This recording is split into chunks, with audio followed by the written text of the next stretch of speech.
Assalamualaikum warahmatullahi wabarakatuh.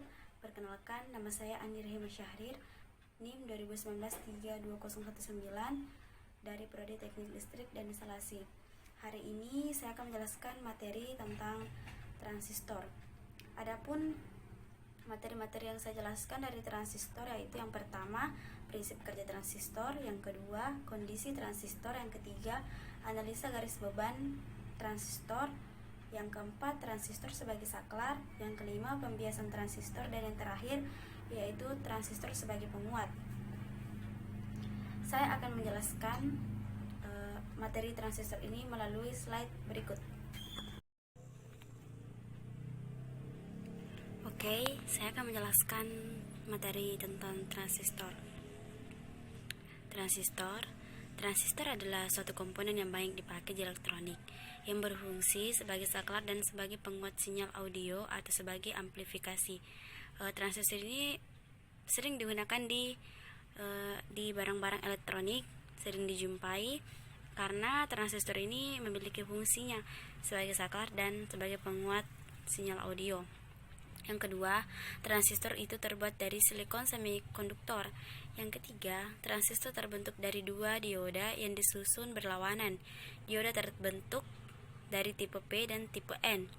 Yang keempat, transistor memiliki tiga kaki yaitu kolektor, basis, dan emitor. Dan yang terakhir, transistor memiliki dua jenis yaitu transistor NPN dan PNP. Ini gambar dari jenis-jenis transistor tadi.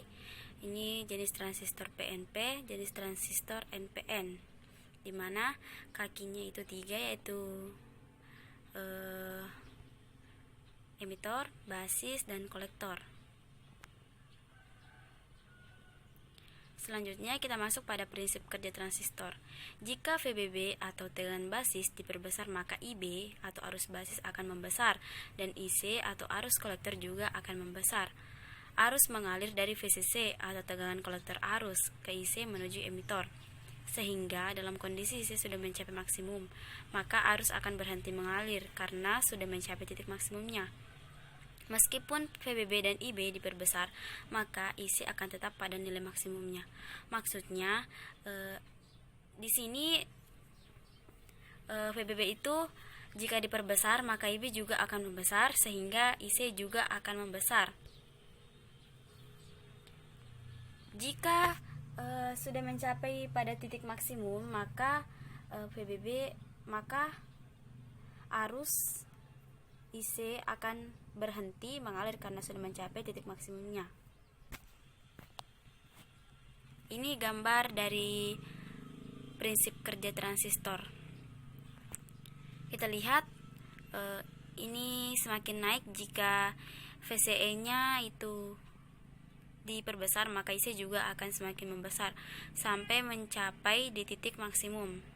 Bisa kita lihat titik maksimumnya di situ, di IB sama dengan 300 mikroampere. Selanjutnya kita masuk pada kondisi transistor. Memiliki tiga kondisi, yaitu yang pertama, daerah jenuh transistor atau saturasi. Jika IC sama dengan 1, maka VCE sama dengan 0 karena kolektor dan emitor terhubung singkat.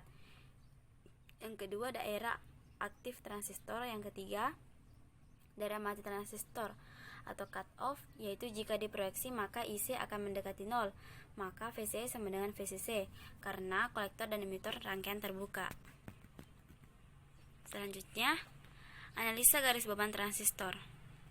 Garis beban adalah garis lurus yang menghubungkan titik saturasi dan titik cut off. Yang pertama, untuk kondisi titik cut off atau belum bekerja, jika VBB belum diberi tegangan, maka IB sangat kecil atau sama dengan 0 dan IC sama dengan 0 sehingga arus kolektor belum mengalir menuju ke emitor. Jadi, kaki kolektor transistor dan kaki emitor transistor adalah rangkaian terbuka.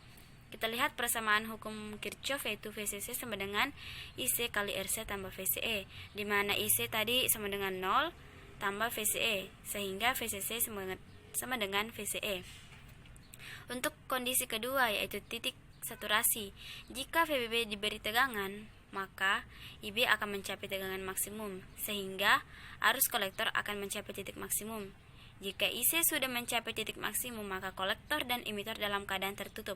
Seperti yang saya jelaskan tadi pada kondisi transistor. Pada ini prinsip kerja transistor. Jika sudah mencapai titik maksimum akan berhenti atau dalam keadaan tertutup. Kita lihat persamaan hukum Kirchhoff-nya, yaitu VCC sama dengan IC kali RC tambah VCE. ICC sama dengan VCC dikurang VCE sama dengan IC kali RC. IC sama dengan VCC dikurang VCE bagi RC. Ini gambar dari analisa garis beban transistor. Yang garis merah itu adalah garis bebannya yang menghubungkan titik saturasi dan titik cut off. Dan di situ ada dibilang key point, yaitu yang menghubungkan dari IC yang ini yang di sini dengan IC yang di sini VCE. Yang di sini, yang ini dengan yang ini. Ini adalah garis bebannya.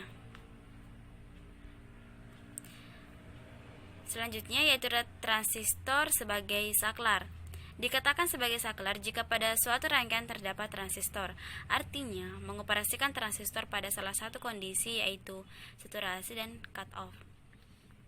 Di mana daerah saturasi ini yaitu saklar tertutup ya, dan daerah cut off itu saklar terbuka. Daerah aktif dimanfaatkan transistor sebagai penguat pada suatu rangkaian. Kita masuk pada materi pembiasan transistor. Bias DC berfungsi sebagai penguat dan sebagai pembawa sinyal AC yang akan masuk ke basis transistor agar tidak ada sinyal negatif yang masuk ke basis. Bias DC transistor memiliki beberapa jenis, diantaranya yang pertama bias basis, yang kedua bias emitor, yang ketiga bias feedback kolektor atau bias kolektor, yang keempat bias pembagi tegangan. Selanjutnya kita masuk pada materi yang terakhir, yaitu transistor sebagai penguat. Yang pertama, penguat common base atau grounded base, yaitu penguat kaki basis transistor digroundkan. Jadi kaki basis transistor ini digroundkan, lalu diinput dimasukkan ke emitor dan output diambil pada kaki kolektor. Penguat common base ini biasa digunakan sebagai penguat tegangan. Selanjutnya penguat common emitor, yaitu penguat kaki emitor transistor digroundkan, lalu diinput dimasukkan ke basis dan output diambil pada kaki kolektor. Biasa juga berfungsi sebagai penguat tegangan. Yaitu yang ketiga, penguat common kolektor, yaitu penguat kaki kolektor transistor digroundkan, lalu diinput dimasukkan ke basis dan output diambil pada kaki emitor sebagai penguat arus. Jadi penguat common kolektor ini biasa digunakan sebagai penguat arus. Itulah yang dapat saya sampaikan pada kali ini. Kurang lebihnya mohon dimaafkan. Wassalamualaikum warahmatullahi wabarakatuh. Terima kasih. Dadah.